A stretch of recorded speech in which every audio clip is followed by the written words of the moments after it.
लो जिल्लो भैया, सऊदी की यजीदी फौज तैयार है, सामने है हुसैन वाले और एक तरफ यजीद। इसी का तो इंतजार था मुझे कि सालों मैदान में तो आओ, तब पता चलेगा कि हैदर वाले कौन है और यजीद वाले कौन है। सारी दुनिया को पता चल चुका है कि अली वाले किधर हैं, दीन किधर है, और यहूदी के साथ ये जो अरब की फौज खड़ी हो रही है ये किनकी तरफ है। अब दुनिया देख ले, लकीर खिंच रही है भैया। एक तरफ अमेरिका, एक तरफ इजराइल, उनकी तरफ सऊदी, उनकी तरफ अरब, और एक तरफ दुनिया में एक अकेला ईरान और ईरान की फौज। अल्लाह अकबर। ईरान के खिलाफ ये वीडियो जारी किया है यजीद की फौज ने। हा भाई साहब, मजा आएगा, बहुत बढ़िया। देखिए तो सही, लड़ने भी किससे जा रहे हैं। ये हथियार जो चमका रहे हैं ये सऊदी की फौज के हथियार, ये फाइटर जेट, ये एक सुई भी इस सुअर से बनाए नहीं गई, ये कुछ नहीं बनाते। और अभी F-35 को मारा है ईरान ने अकेले एक नॉर्मल हथियार से। तो सोचिए, इस फौज से डरेगा ईरान। ये यजीद की फौज उतर रही है भाई, ऐलान कर रहा हूं, सुन लो। सऊदी अरब की यजीदी फौज ईरान के मुकाबले वीडियो जारी किया है, इसलिए जो एक्सपर्ट कह रहे हैं कि ईरान को डराना है और स्ट्रेट ऑफ हॉर्मुज में अमेरिका का साथ देना है।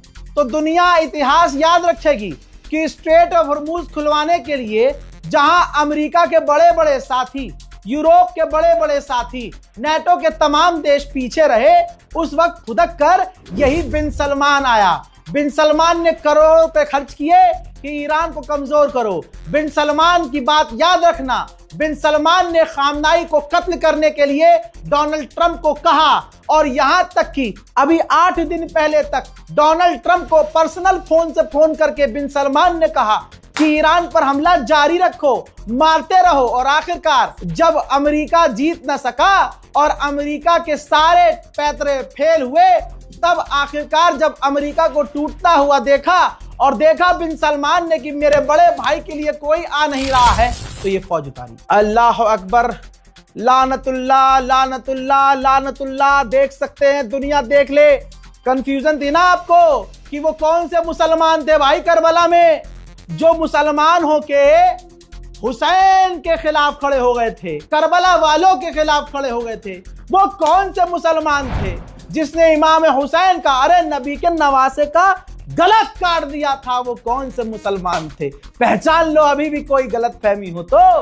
देखो, ध्यान से देखो, ये फौज उतार रहा है ईरान को डराने के लिए। अरे तुम्हें यह नहीं पता, जब तुम्हारे बाप को पेल रहा है ईरान, तो तुम किस खेत की मूली हो?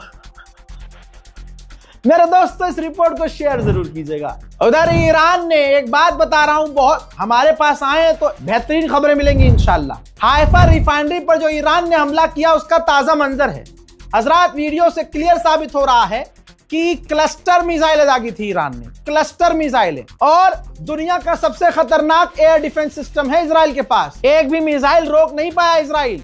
अपने हाइफा रिफाइनरी पर गिरने से रोकने के लिए उसने खूब कोशिश की, हुआ नहीं। ठीक है, पहले जो ऑयल रिफाइनरी पे डैमेज हुआ, हाइफा ऑयल रिफाइनरी पे, उसकी कुछ नई विजुअल्स हैं, देखिए थोड़ा जख्म पे मरहम।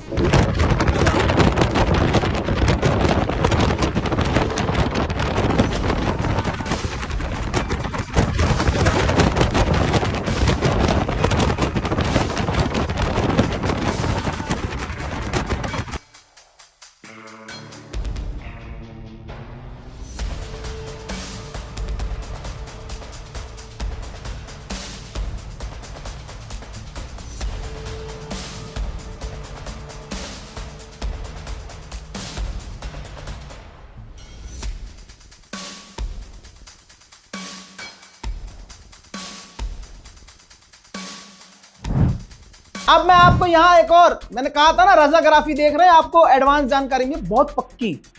ईरान ने नई तरह की अपनी एक नई मिसाइल, दिल खुश ना हुआ तो मत देखना चैनल। ईरान ने एक नई तरह की मिसाइल हाइफा ऑयल रिफाइनरी पर दागी थी। पता है दिखाओ भाई मिसाइल दिखाओ। ये माशाल्लाह, ये मिसाइल नई है ईरान की, और ईरान की इस मिसाइल का नाम है नसरुल्लाह। अल्लाह अकबर। जी हाँ, इस मिसाइल को भी इजराइल रोक न सका। सिर्फ oil refinery, Haifa oil refinery पर ईरान की मिसाइलें नहीं गिरी, बल्कि ईरान की ये मिसाइलें पूरे इजराइल में अलग अलग जगह गिरी हैं। देखना चाहते होंगे आप, बेशक देखिए।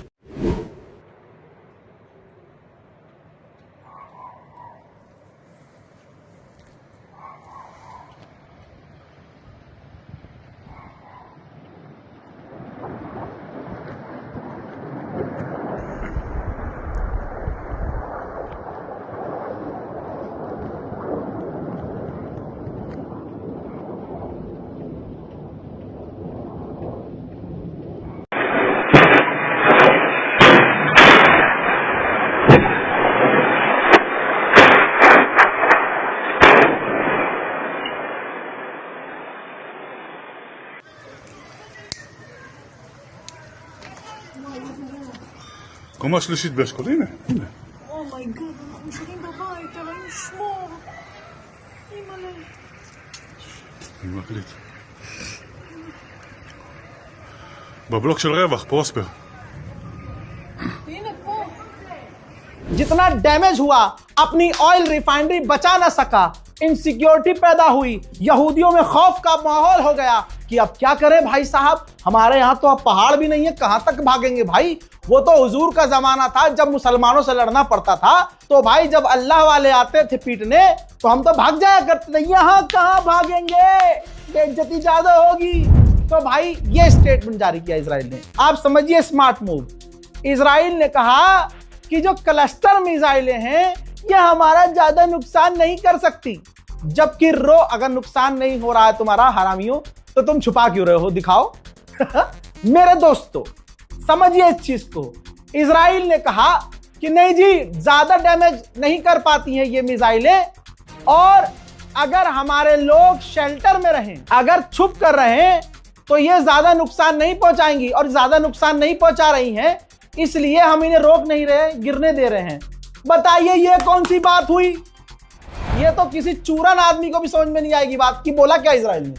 मतलब हमारे घर पर मिसाइल गिरे, हमारे गार्डन में, हमारे पार्किंग में, हमारी गाड़ियों पर, इंफ्रास्ट्रक्चर पर मिसाइल गिर रही है तो गिरने दो। क्यों? क्योंकि वो नुकसान नहीं पहुंचाएगी। अबे ये जो नुकसान हो रहा है चारों तरफ, ये नुकसान इजराइल की नजर में नहीं, कुल मिला के ये है कि ससुरों के पास इंटरसेप्टर खत्म हो रहे हैं, तो इंटरसेप्टर भी बचाने हैं, खत्म हो रहा है स्टॉक, और इज्जत भी बचानी है कि इतनी बुरी तरह से पेले जा रहे हैं। तवज्जो चाहूंगा, समझ रहे हैं ये इजराइल किस तरह से अब कहेंगे भाई रजा भाई क्या लिंक है आपका। भाई इतना नहीं, कोई भी आकर कुछ भी फेमस होने के लिए हमारा नाम लेके बोल के चला जाता है ना भाई, उनसे कहो, नाम मैं यहाँ किसी का नहीं ले रहा हूं, मुझे पता है फेमस होने के लिए कर रहे हैं। सुनो, अपने बाप का नाम ना मुंह से चैनी खैनी निकाल के लिया करो। रजा गराफी, मोहम्मद रजा, चैनी खैनी निकाल, फिर रजा गराफी बोल, सुअर। हजरात, ये जर्मनी की डिफेंस कंपनी का मालिक है। ताजा बयान और आया इसका, इसने कहा भाई जर्मनी की कंपनी का वो मालिक है जो सबसे ज्यादा हथियार बनाता है, ठीक, एक दो कंपनियां थोड़ी हैं। इसने कहा है कि मेरे हिसाब से यूरोप के पास, अमेरिका के पास हथियार का स्टॉक खत्म हो रहा है, और जिस हिसाब से मामला चल रहा है, बहुत जल्द पूरे ही हथियार इनके खत्म होने वाले हैं। किसके? अमेरिका, जर्मनी, फ्रांस, ब्रिटेन, इन सबके हथियार, इंटरसेप्टर डिफेंस सिस्टम की काबिलियत खत्म होने वाली है। कौन कह रहा? इसीलिए अब समझ में आया भैया, समझ में आ गया ना। और समझाएं कि इजराइल क्यों कह रहा है कि हम मिसाइलें गिरने दे रहे हैं, क्योंकि ये जो क्लस्टर मिसाइलें हैं ना, इससे नुकसान नहीं हो सकता, बशर्ते है कि लोग बंकर में रहें। अबे बंकर में कोई भी रहेगा तो सुरक्षित ही रहेगा फिर, ठीक है। क्लस्टर मिसाइलें और मारी जाए भैया, फिर तो कोई दिक्कत नहीं है, इजराइल ने कह दिया कोई दिक्कत नहीं है भाई। बहुत बढ़िया भाई, बहुत बढ़िया भैया। आगे की और सुनिए, इतनी सी डेवलपमेंट, इतनी सी भी जीत इनकी नहीं हो रही है।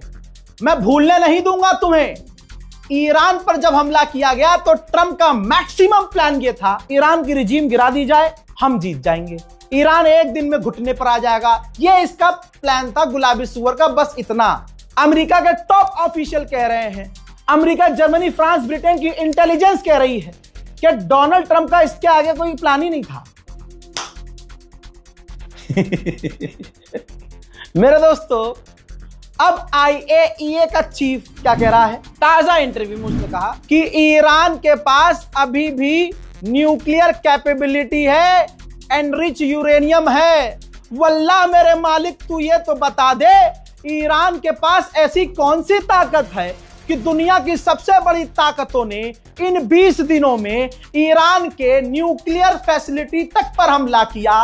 12 डेज वॉर में ईरान के ऊपर हमला करने के बाद इजराइल अमेरिका ने ऐलान किया कि हमने उनकी न्यूक्लियर कैपेबिलिटी खत्म कर दी है और 20 दिन से ईरान पर दुनिया के सबसे बड़े हथियार, दुनिया के सबसे बड़े खतरनाक फाइटर जेट और परमाणु बॉम्बर से बम गिराया जा रहा है। या अल्लाह, ये कौन सी ताकत है भाई ईरान के पास कि उसकी न्यूक्लियर कैपेबिलिटी खत्म ही नहीं हो रही? यूरेनियम एनरिचमेंट हो गया कि नागमणि हो गया, ससुरे लेके ही जाएंगे।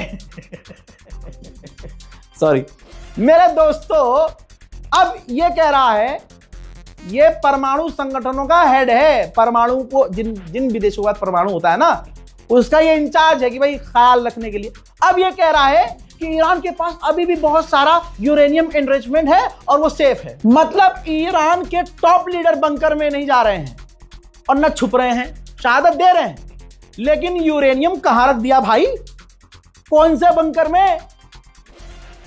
और यूरेनियम में कह रहा हूं तबाह हो गया, लेकिन यह कह रहा है कि ईरान के पास अभी भी कैपेबिलिटी है। आखिरी लाइन में मजा आ जाएगा, कहता है कि हमें बातचीत की टेबल पे आना होगा। ईरान से बातचीत? अबे हरामजादो, ईरान तो बातचीत ही कर रहा था। तुम सुअर की नस्लों ने उन पर हमला किया। जनाबे अली लरीजानी, शहीद अली लरीजानी वही आदमी थे जो डील करने वाले थे। ब्रिटेन और अमेरिका के ऑफिशियल जो मीटिंग्स में मौजूद थे ना, ब्रिटेन के अखबारों में और टीवी पर उन्होंने कल इंटरव्यू दिया कि अली लरीजानी राजी थे यूरेनियम एनरिचमेंट किसी तीसरे देश को देने के लिए। डील बहुत अच्छी हो रही थी और डील का ऐलान होने वाला था, लेकिन अमेरिका ने हमला कर दिया, ट्रंप ने हमला कर दिया, सब बेकार कर दिया। अब जब पिट पिट के इनके चूता लाल हो रहे हैं, तो अब IAEA के चीफ से कहलवा रहे हैं कि टेबल पे आना पड़ेगा। रुको बेटा, अभी तुम्हें ईरान और बताया। मेरे दोस्तों, अजीजों, मोमिनो, सुनो, अमेरिका का बहुत बड़ा अखबार है, बहुत बड़ी मैगजीन है, नाम है द इंटरसेप्ट। फुल स्क्रीन पर लगा रहा हूं, किसी जाहिल को समझ में ना आए, अंडवे को समझ में ना आए तो स्कूल के टीचर से, पढ़े लिखे से पूछवा लेना। लिखा है कि ट्रंप की जंग ईरान के साथ ट्रिलियंस ऑफ डॉलर का नुकसान कर रही है अमेरिका को। डिटेल में नीचे रिपोर्ट में लिखा है कि राइटर लिख रहा है, मेरे बच्चों के बच्चे भी इस जंग की कीमत भुगतेंगे, कीमत चुकाएंगे। अमेरिका को यह जंग बहुत भारी पड़ रही है। अब गोदी मीडिया के सुर बदलते देखिएगा। खाइए खुदा की कसम, मैंने 10 दिन पहले नहीं कहा था। शहादत जब हुई हमारे रहबर की, मैंने तभी कहा था कि अभी जो जो उछल रहे हैं, इन चेहरों को पहचान लो, इन सब के रंग बदलेंगे, सब लाइन पर आएंगे। अब ईरान अमेरिका की जंग में भारत के वॉर एक्सपर्ट भी कह रहे हैं ईरान जीतेगा। ईरान मिटता मिटता मिटता अमेरिका और इजराइल को मिटा देगा। इस रिपोर्ट को शेयर कीजिए, अपनी दुआओं में मुझे याद रखिए। नफरत से दूर रहिए, प्रोपेगेंडा से दूर रहिए। शिया आपस में भिड़ने को तैयार है क्योंकि हमारे बीच 2-4 जहर हैं। सुन्नी आपस में भिड़ने को तैयार है क्योंकि हमारे बीच जहर है। शिया सुन्नी आपस में फिर से बहस चल रही है क्योंकि हम में इजराइल के एजेंट हैं। आसान होता है भाई साहब, हिंदुस्तान के मुसलमानों को आसान होता है लड़वाना। समझदार बनिए, किसी प्रोपेगेंडे को आगे मत बढ़ाइए। कोई कुछ भी बोल रहा है, बिना जाने, बिना समझे, बिना पूरी तहकीक करे किसी की हाँ में हाँ मत मिलाइए। समझे? समझदार को इशारा काफी। इस रिपोर्ट को शेयर कीजिए, अपनी दुआओं में हमें याद रखिए। जल्द आ रहा हूं और भी बड़ी जानकारियों के साथ, तब तक के लिए जय हिंद।